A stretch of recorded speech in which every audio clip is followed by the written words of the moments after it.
Bonjour à tous, j'espère que vous allez bien. Un grand merci à tous les abonnés. Une fille de joie. Alors c'est l'histoire de Lisa. Je voulais vous raconter cette histoire parce que je la trouve très significatrice et surtout symbolique. Et elle nous décrit bien le parcours d'une yin et le parcours laborieux. Et je la trouve... mais je vais vous la raconter et vous me direz ce que vous en pensez. Donc c'est l'histoire de Lisa qui mène sa petite vie, qui est donc prostituée, une fille de joie. Et c'est une fille qui est assez pétillante en apparence, apprêtée, belle, coquette et qui va dans des bars huppés où elle a sa clientèle. Et c'est important pour elle parce qu'elle se sent libre, c'est elle qui choisit sa vie et elle est maître en fait, elle est maître de sa vie. Et elle se sent plutôt bien comme ça et en faisant ce travail, elle s'est donnée comme règle en fait de ne pas poursuivre les relations à long terme. Parce que pour elle, c'était important de ne pas avoir d'attachement et de ne pas avoir de lien, de créer du lien. Elle voulait surtout pas ça. Donc elle a pris cette décision et je vais aller droit au but parce que sinon la vidéo elle risque de durer trop longtemps et je vais surtout vous expliquer le positionnement du yin pour que vous puissiez avoir une autre approche. Prenez ce que vous voulez. Et donc j'étais dans cette histoire. Ah oui, elle rencontrait donc des hommes et un jour elle tombe plus ou moins malade, ou elle a l'été, ou elle a mal sur tout le corps, elle se sent pas bien et comme ça, elle traînasse un peu cette chose-là où elle a la difficulté à se lever, à aller travailler, ça allait pas trop bien en fait. Son énergie avait super baissé. Et jusqu'au jour où ce mal-être grandissait en elle, et jusqu'au jour où elle éprouvait un dégoût d'elle-même, jusqu'à en vomir physiquement, tellement que ça allait pas. Et elle sentait comme ça qu'elle s'enfonçait et tous ces j'allais dire ces démons ont ressurgi et elle commençait à comprendre qu'elle était dans des relations victime-bourreau. Elle commençait à comprendre toute la maltraitance qu'elle a pu subir et aussi le souvenir d'un homme donc qu'elle voyait et que ça a été le seul où elle a dérogé de sa règle que s'était imposée, puisque ça faisait 8 ans.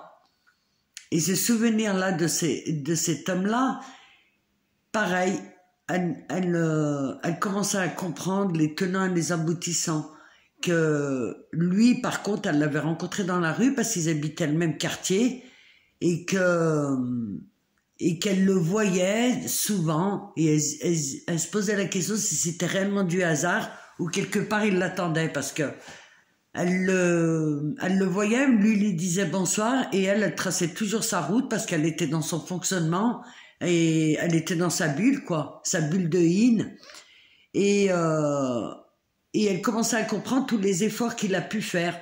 De temps en temps, il lui disait mais pourquoi tu travailles pas en tant que vendeuse, pourquoi tu fais pas un autre travail?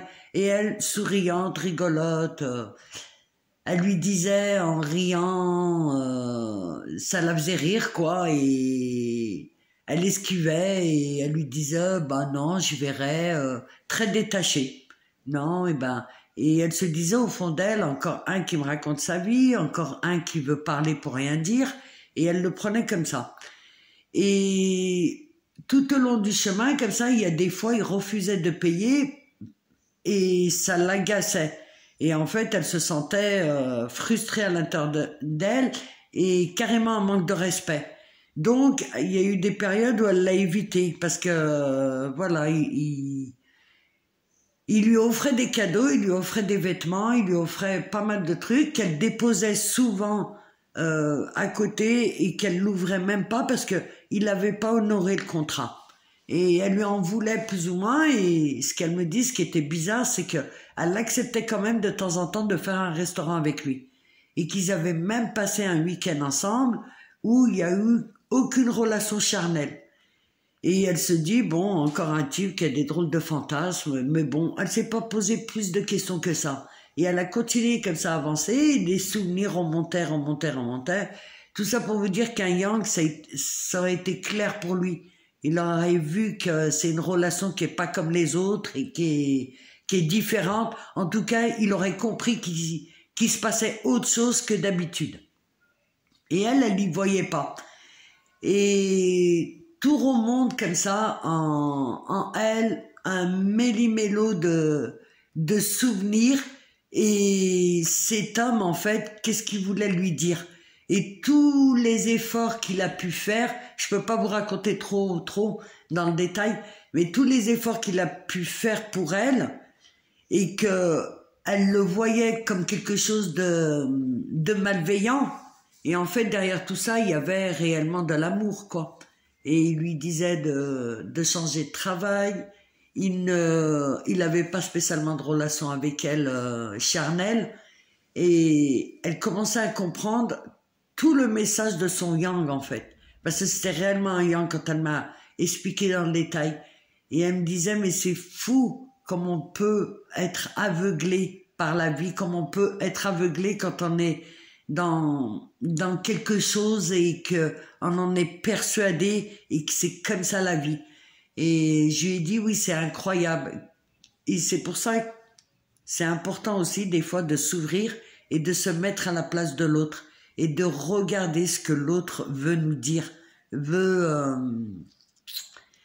Et à ce jour, elle a décidé de prendre sa vie en main, d'aller travailler pour la première fois de sa vie à 41 ans et de s'ouvrir. Et surtout, elle m'a dit qu'elle comptait recontacter son Yang et qu'elle voulait d'abord travailler parce que tout ce parcours de 8 ans, ça lui a fait découvrir l'amour et ça lui a fait découvrir une autre chose de la vie.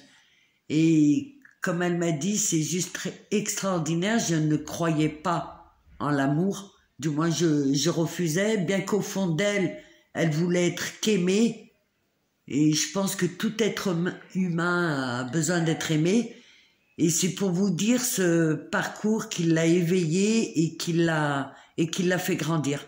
Voilà, je voulais vous expliquer cette histoire que je trouve assez touchante et je voulais vous la partager. Voilà. Dans tous les cas, je vous remercie et comme d'habitude, je vous dis à très vite.